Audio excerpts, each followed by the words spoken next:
So with memory reconsolidation, the neurobiologists have realized and neuropsychologists have realized that you can bring up an old memory and we can change it so it doesn't go back just exactly the way it was. And that's part of the reason why memory is fallible.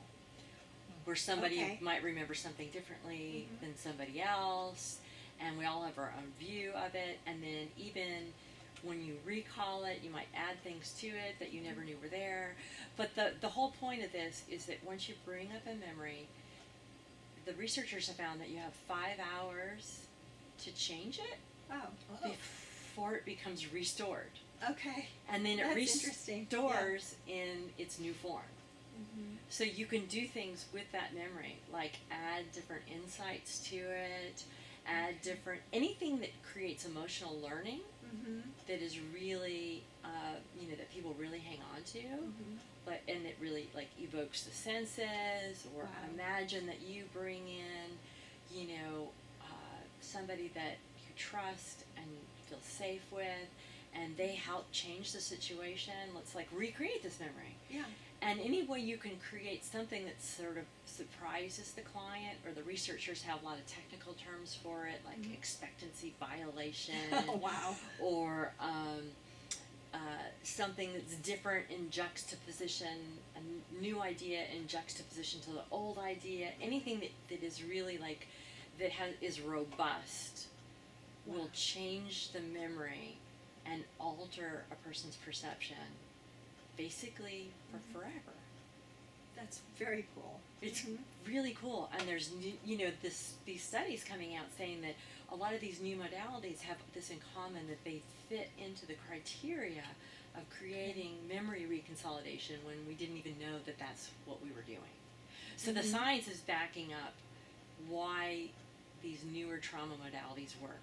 Yeah. So my suggestion would be refer them out to even a couple sessions of some kind of trauma treatment that helps them view the world differently, so they're more open to learning new behavioral patterns. Right. Because if you can change the behavior, then you're golden. You're golden. Yes. And that's it. And just trying to get them to be motivated to do something slightly different in some way, shape, or form. So that's the trauma piece, in terms of treating trauma. For substance abuse, that takes a whole other set of skills.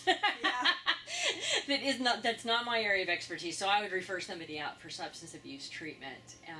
And then once you get those done, if you've got major depression involved, they're not going to be motivated to follow through with the tasks we give them for homework, or even the stamina in the moment trying to work with them. And so if they, ideally they can get some help for the major depression, and that may be medication, it may not be medication. We do know that exercise works better than anything. Yes, absolutely. I've been reading that. Yeah. So if you can get people to exercise, they're going to think clearly. It's going to help their ADHD. It's going to help their depression. It's going to help just motivation. Their motivation. I mean, if you can get them exercising as part of your treatment plan, that's golden right there. As long as they're medically able to exercise and they don't have other ailments. Right. And that's one thing that we haven't talked about. Sometimes I find that an injury has led to a hoarded home. Yeah, like they can walk or something. They couldn't get things from one place to another. Or maybe they have become paralyzed, and now they're wheelchair bound.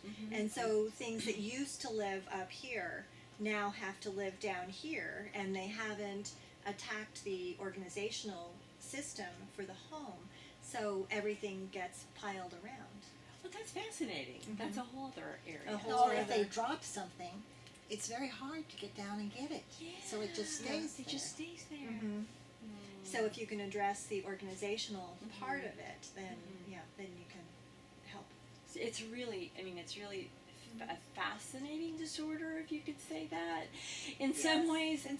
But it's also so sad, but so complex. It is. And that's the piece of it. It's so complex, and these people are, typically are really, really bright people. They just their mind works differently. Yes, exactly.